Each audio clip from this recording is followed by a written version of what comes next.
大家好，欢迎回来在家做生鱼片。这里是日本的基路。我参访智网公司办的行程在福山市结束，我想要参观基路城，就在附近住2晚。附近有一个七路渔港，只要坐电车5站到这个白滨，再走1.5公里就能到达。没有什么人介绍过，过来看看有什么好东西。渔港边有一间鱼市场，有一个很大的平价餐厅。后面有个大的水池，有卖一些活体鱼。这个横带石雕超小的，只有3根手指头宽。旁边的石狗公也很小，这蛮永续的。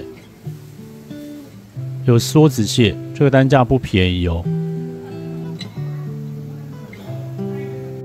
这个剥皮鱼1公斤要4800日币。它这个石头鱼跟臭肚放在一起养，实属内行。因为这2种鱼都有背刺。这个是写粗鳞黑毛，也不大。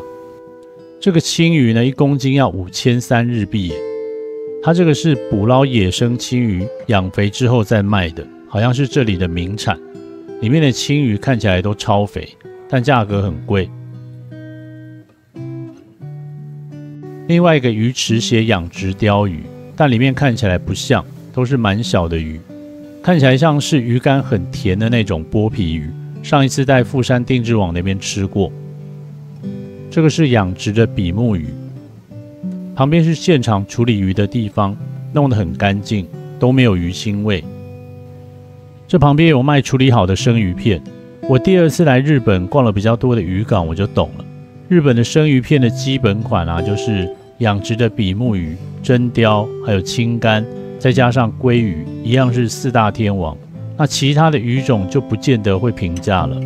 这就是刚刚那个水族箱里的青鱼，这个肉色的确很不一样，油光漂亮。这是这一排里面单价最高的，可能是因为这里是内海，附近又都是发电厂，所以这个渔港的鱼货不多，卖的活体鱼的尺寸都跟下杂鱼差不多。日本到哪里呢，都有一大堆的养殖牡蛎。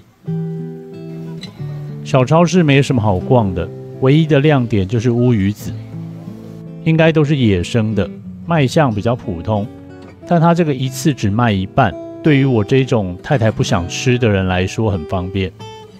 这个市场是真的小，居然这样就看完了，完全没有人在逛，大家都坐在餐厅那一边。这里有渔港唯一的一间餐厅。生鱼片套餐1份1980，不贵，其他的产品看起来就蛮普通的。这个点餐机的上面有照片，可以帮助你做选择。可能因为价格很便宜，这个餐厅人超多，客人讲话超大声，跟市场一样。那我的套餐来了，东西还蛮多的，12片大片鱼肉加上炸虾什么的，很划算。刚好这一盘就是刚刚说的4大天王，外加章鱼跟海鳗鱼。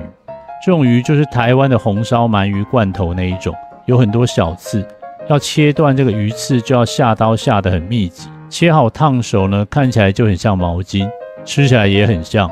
沾梅子酱吃呢，鱼肉没有什么鲜味，可能因为肉片切得很薄，烫的时候鲜味都跑进汤里面了。沾酱油再试一次，一样，这没有很好吃。这个比目鱼很大片，而且是厚切，一般比目鱼不会切得那么厚。这个太厚了，跟橡皮筋一样难嚼。这如果一不小心跟橡皮筋一起吃了，大概要嚼20秒，到了要吞的时候你才会发现。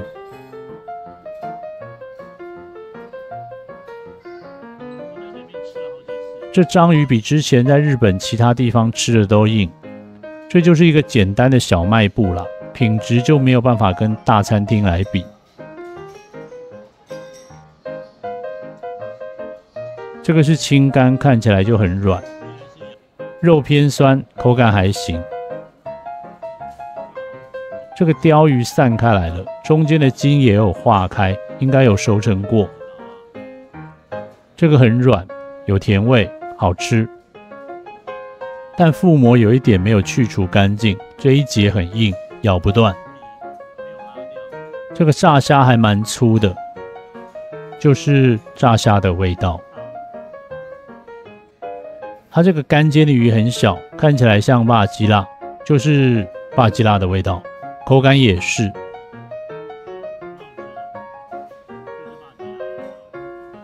吃完了，这里面最好吃的就是白饭，它这个白饭煮得很好，而且这个套餐其实真的很划算。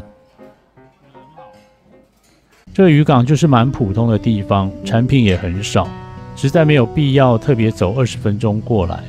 难怪我从车站走过来的时候，路上完全没有遇到其他人。这市场后面就是渔港，船超少的。这个浮动码头是用来卸货的，这个很方便。当船跟码头有高低落差的时候，就把鱼卸在这上面，用履带传送过来。这个概念真的蛮好的，对小船很友善。旁边还有水槽，里面应该是养活鱼的。这里船没有几艘，却有很大的制冰厂。这个圆筒就是调冰出来的管道。很小的渔港，但是整体规划呢，环境清洁都做得很好。我没有看到渔货，假日才有市集，但是堆高机还在移动。我后来发现他们是在洗地，它那个蓝色箱子里面都是水，它开堆高机倒水冲洗整个场地，这让我蛮惊讶的。连渔港外面的地面也要冲洗，所以这个渔港的鱼腥味真的很轻微，只有经过水沟时有散发出来一点点。回到市区来吃晚餐，我发现一间蛮高级的河豚店。这个门面一看就很贵，门口的水族箱放着河豚做招牌。结果这个伏击它客满了，我们就换了另外一间看起来比较普通的，价格也便宜不少。2楼的门口呢有挂许可证书，因为这个河豚有毒嘛，看到执照就比较安心。我后来知道养殖河豚在小时候就会拔掉牙齿，避免它互咬，所以河豚都是没有牙的。这个店真是古色古香啊！整个店2层楼只有1位外场服务员，上菜的速度非常慢。首先上来的是鱼皮，这鱼皮入口很硬，一直嚼都咬不断，嚼久了呢，鱼皮软化就比较能吞了。皮本身完全没有味道，只有调味料的味道。这个是火锅用的蘸酱。红色的是辣萝卜泥，这是河豚生鱼片，切的跟纸一样薄，然后用的蘸酱就跟鱼皮也一样。今天整个套餐都是一模一样的佐料。这个现杀的比上一次在大阪吃到的要好吃，切成薄片的原因是因为它的肉就嫩呢，很 Q， 要嚼很久，嚼久了会有一点点甜味。有一点像剥皮鱼或者是比目鱼，但我坦白说，我觉得这个应该没有到拼死也要吃一口的程度。这看起来就像鳍边肉之类的，是烫的，吃起来像鸡肉。我们今天就叫了2份餐，这个杏跟福，这里还有一些单点的，我加点了烧白子。听说那个非常好吃，我试一下烫生鱼片，吃起来很爽脆，让我想起了公的花鲈。这个河豚肉块还会动，它的神经没有死透，证明它是现场宰杀的。看过光荣定制网杀河豚就知道，它的头切掉之后，身体还会继续抖动几分钟。我还加点了鱼鳍酒，600元。河豚的鱼鳍烤一烤，泡进热清酒里面，喝下去就是烤鱼的味道。清酒热过以后味道很冲，但这个比我自己在家乱弄的好很多。河豚火锅的味道我只能说非常淡，它这个汤底是很淡的日式出汁。就算煮了鱼肉下去，也没有油脂跟香味。那它这个鱼肉吃起来呢，就是石头鱼的味道，也有一点像那个尿糊啊，都是紧致清爽的质地。鱼皮的胶质蛮多的。它这个餐厅完全不适合情侣约会来，因为我们斜对面坐了一对男女，女生呢从头到尾都没有动那个火锅，只有笑。他可能怕边吃边吐鱼骨头影响形象啊，所以想要吃饭美美的人呢，无法来这里。烧白子来了，1450。说到烧白子，就让我想起电影那个《失恋33天》，王耀庆请女主角吃饭的那一幕。他说的太直接了，要我呢，我会说这个是河豚生命的种子啊。这个好吃，滑顺，鲜味很强，抹了盐才拿去烤的，表面的皮有烤乌鱼子外皮的香味。我吃过不少白子啊，这个是腥味最淡的一种。那我觉得古代河豚是优质蛋白质来源，因为河豚肉没有鱼腥味，也没有油脂，放个2-3天，闻起来就是鸡肉的味道。在资源充足的现代呢，鸡肉很容易取得，河豚锅体验一次啊，知道是什么味道就行了。可能麻油鸡或姜母鸭会更让人喜欢。那这一顿河豚吃了16000，我感觉蛮空虚的。还好后面巷子有间烧饺子店，说不定他故意开在这里等那个河豚店走出来的人。他这个店超小，所有人都是站着，有塑胶布围着，就温暖很多。它的人气产品呢，就是这个饺子跟炸鸡。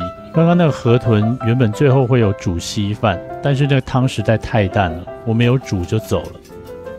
那先来杯饮料吧，舒服。在日本很多这种小店都是可以抽烟的，虽然我已经戒烟了，但是啊，酒精加尼古丁还有不健康的食品，哇，这个太舒压的组合了。烧饺子2份，就是锅贴啦。这跟台湾不同的在于它的馅料都很细，蔬菜多于肉的感觉，那口味偏重，这很适合配饮料。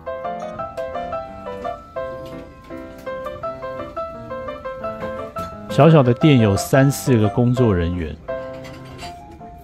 炸鸡腿来了，这就是很普通的日式炸鸡，配菜啊酱料都弄得很有诚意。还好我刚刚没有点炸河豚，吃这个多好。结账1600。